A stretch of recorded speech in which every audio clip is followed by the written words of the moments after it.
Selamat datang para sahabat Satria Nusantara. Selamat berjumpa kembali. Kali ini kita akan membahas Perang Mataram versus Sriwijaya kedua dan peristiwa Mahapralaya. Maharaja Kerajaan Medang atau Mataram Dharmawangsa Teguh melancarkan serangan ke kerajaan Sriwijaya guna menumbangkan kekuasaan Maharaja Sri Kudamani Warmadewa. Kerajaan Sriwijaya mengendalikan perairan dari Laut Jawa hingga Selat Malaka yang merupakan jalur perdagangan strategis di Nusantara. Laut Jawa hingga Selat Malaka merupakan jalur perdagangan yang dilalui oleh para pedagang Cina, India, Persia, dan Arab.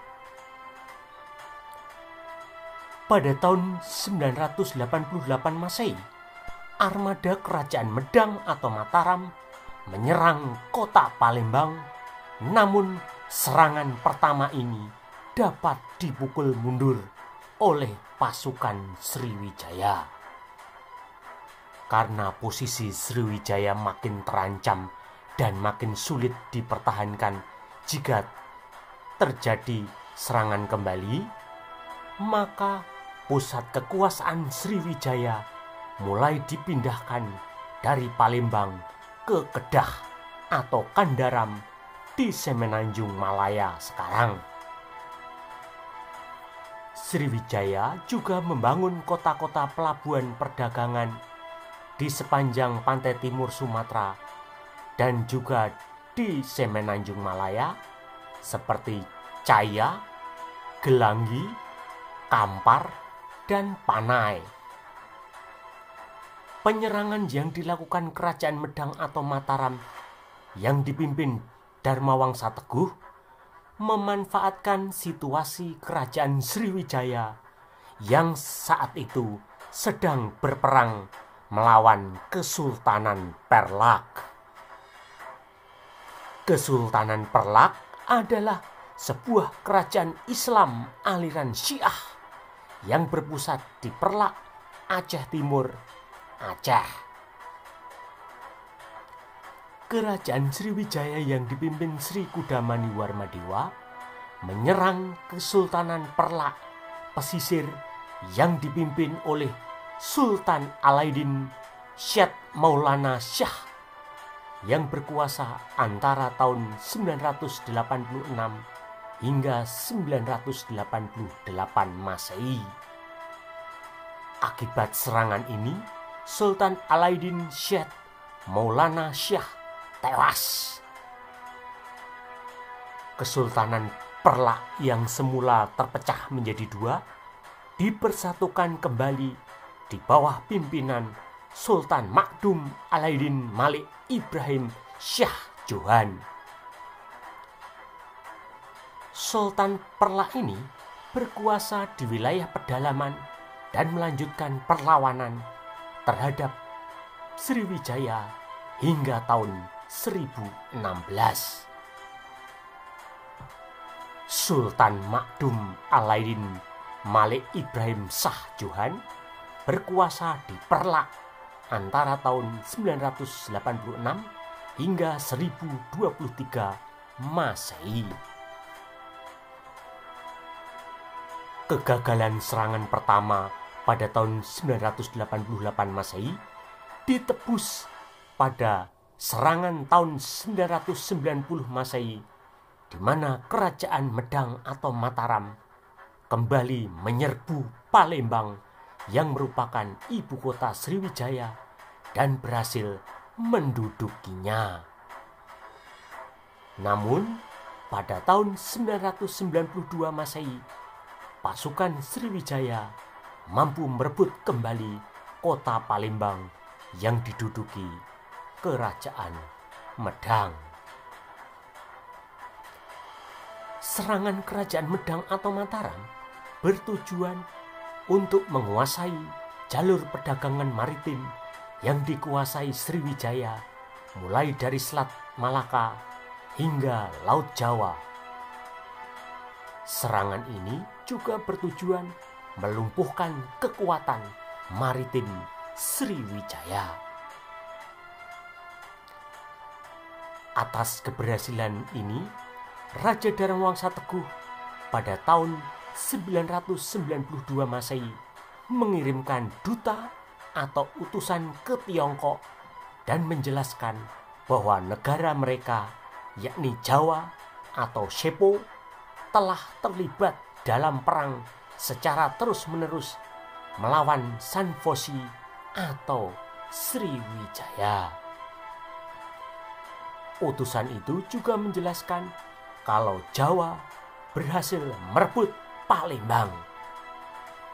Namun, kawasan sekitar Palembang masih belum berhasil dikuasai sepenuhnya oleh Kerajaan Medang. Prasasti Hujung Langit pada tahun 997 Masehi yang berada di pedalaman Lampung menyebutkan bahwa Kerajaan Medang atau Mataram gagal membangun benteng pertahanan di kawasan sekitar Selat Sunda. Namun, Lampung yang semula merupakan wilayah kekuasaan Sriwijaya telah jatuh ke tangan Kerajaan Medang atau Mataram.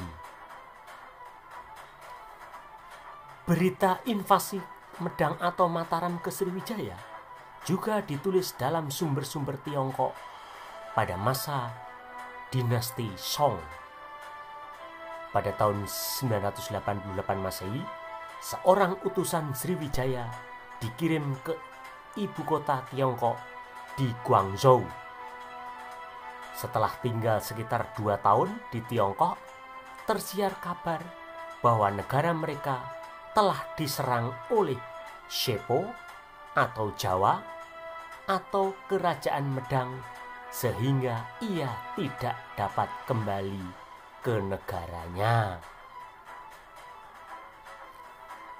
Pada tahun 999 Masehi, utusan atau duta Sriwijaya berlayar dari Tiongkok ke Champa dalam upaya untuk kembali ke negaranya.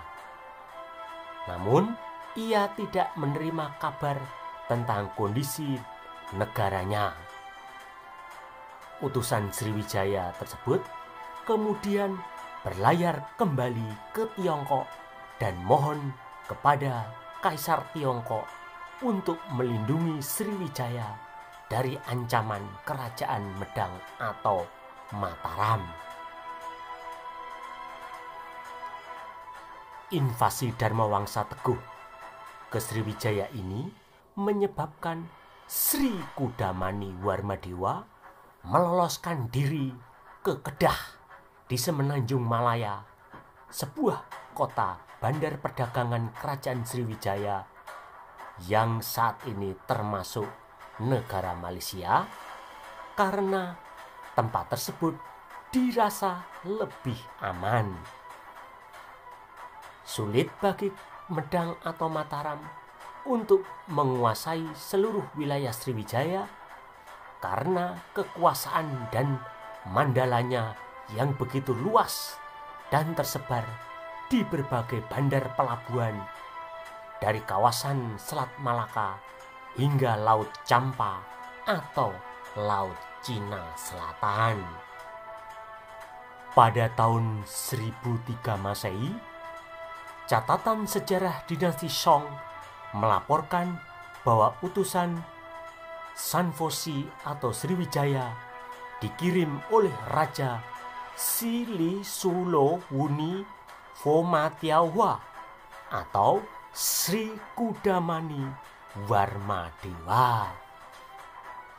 Utusan Sriwijaya mengatakan kepada Kaisar Tiongkok bahwa di negara mereka sebuah candi Buddha telah didirikan untuk mendoakan agar Yang Mulia Kaisar Tiongkok panjang umur dan sehat walafiat.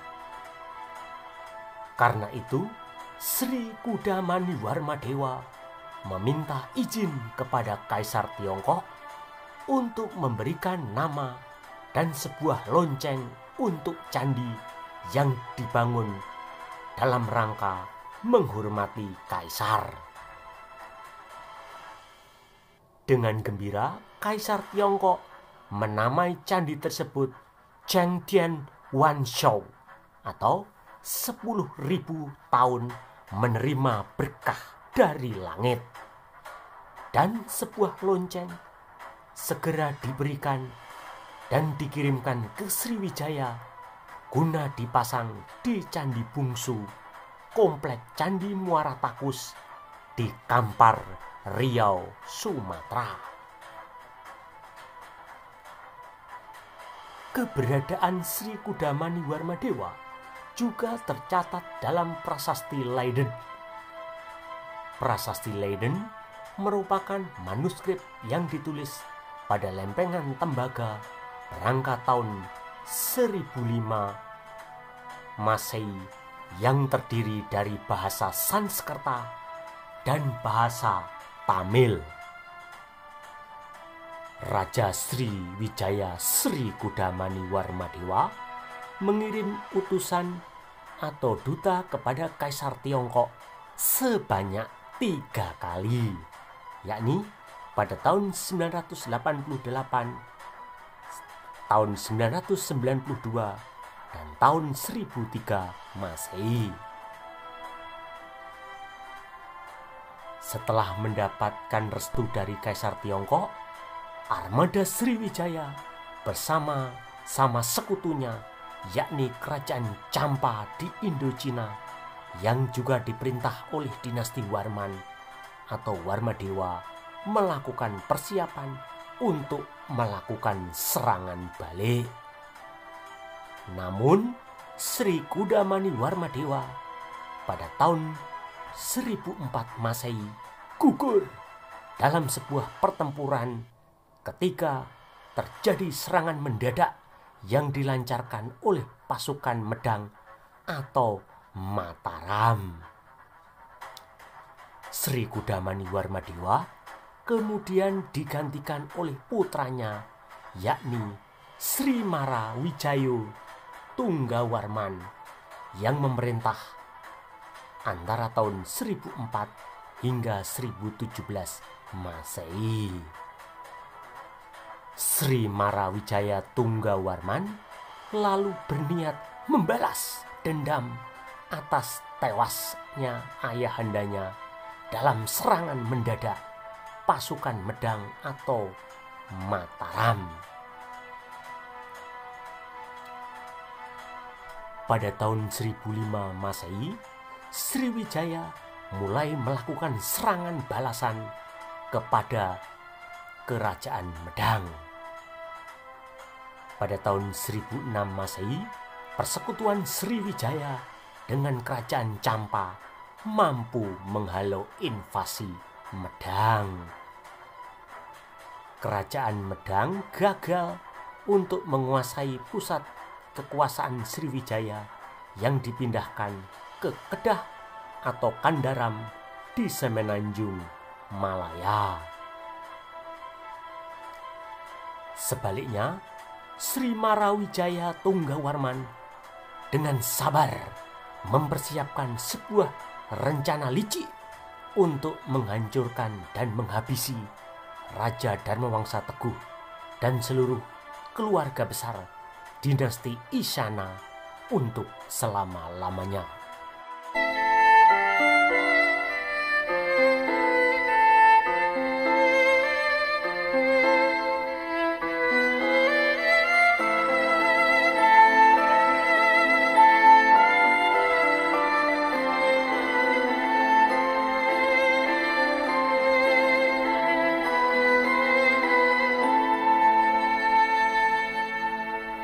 Sekarang admin akan menjelaskan terjadinya peristiwa Mahapralaya.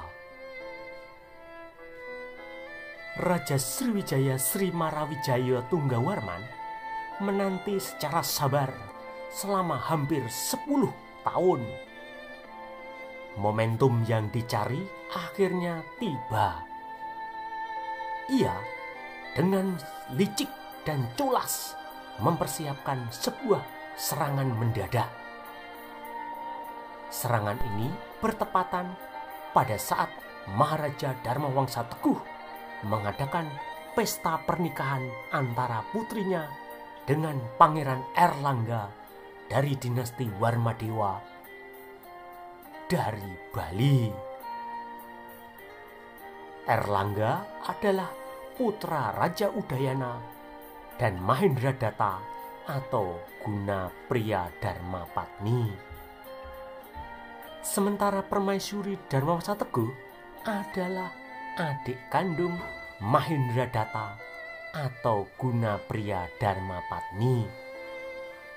Dengan demikian, Erlangga menikahi saudara sepupunya. Untuk melancarkan serangan yang licik dan kejam ini, Raja Sriwijaya Sri Marawijaya Tunggawarman menggandeng 2 sekutunya, yakni Sri Aji Wurawari, penguasa Loram, dan Raja Wijayawarman, penguasa Wengker. Hal ini diperkuat dengan keterangan prasasti pucangan yang dikeluarkan oleh Maharaja Erlangga pada tahun 963 Saka atau pada bulan November tahun 1041 Masehi. Prasasti pucangan terdiri dari 2 bagian. Sebagian menggunakan bahasa Sanskerta, sedangkan bagian lainnya menggunakan bahasa Jawa kuno.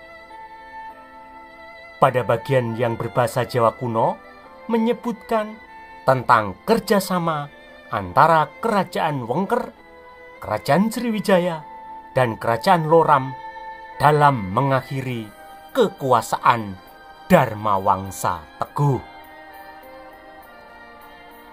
Tepat pada hari pernikahan Pangeran Erlangga dan Putri Dharmawangsa Teguh, Raja Wurawari dari Loram menyerang istana Kerajaan Medang atau Mataram yang terletak di Kelurahan Kraton, Kecamatan Maospati, Kabupaten Magetan, Jawa Timur. Pasukan Wurawari menyerang dari utara, yakni berangkat dari Desa Ngloram, Kecamatan Cepu, Kabupaten Blora, Jawa Tengah, lalu bergerak ke selatan, melewati Ngawi, dan tiba di Istana Medang. Sementara dari sisi selatan, pasukan Kerajaan Wengker yang dipimpin Wijayawarman bergerak ke utara menuju Kraton Dharmawangsa Teguh. Pasukan Wengker bergerak dari Desa Setono, Kecamatan Jenangan, Kabupaten Ponorogo, Jawa Timur. Raja Wurawari yang didukung penuh oleh pasukan Sriwijaya mengerahkan pasukan kavaleri dari sisi depan melakukan serangan kilat ke istana Kerajaan Medang dengan menciptakan huru-hara di tengah pesta perkawinan dan membakar Keraton Medang. Pasukan pengawal kerajaan Medang yang tidak siap panik dengan serangan pasukan musuh dalam jumlah besar yang datang secara tiba-tiba.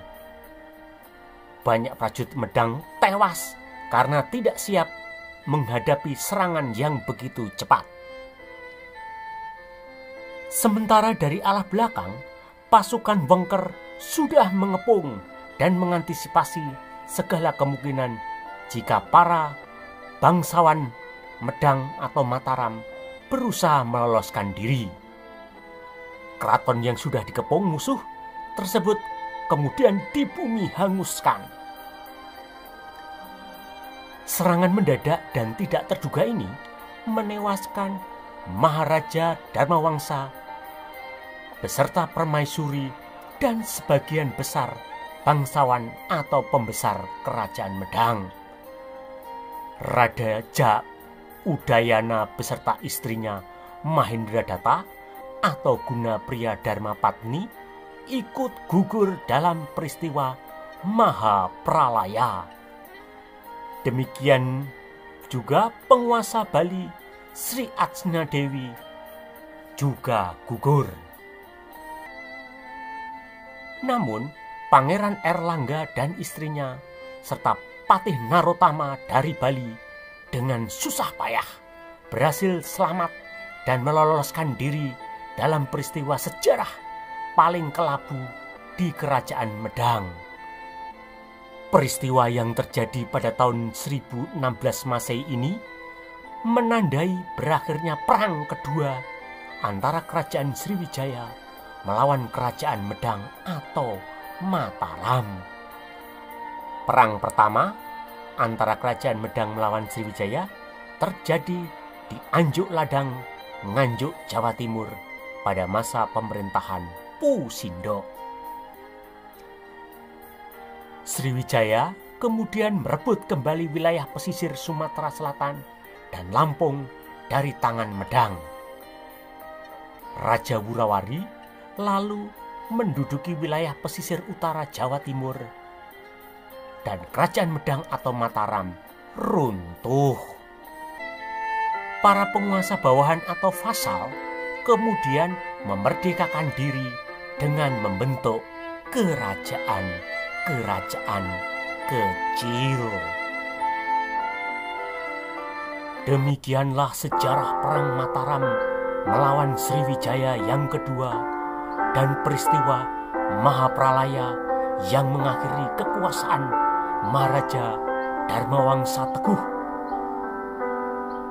Jangan lupa untuk like, memberikan komentar, men-share, dan men-subscribe channel ini.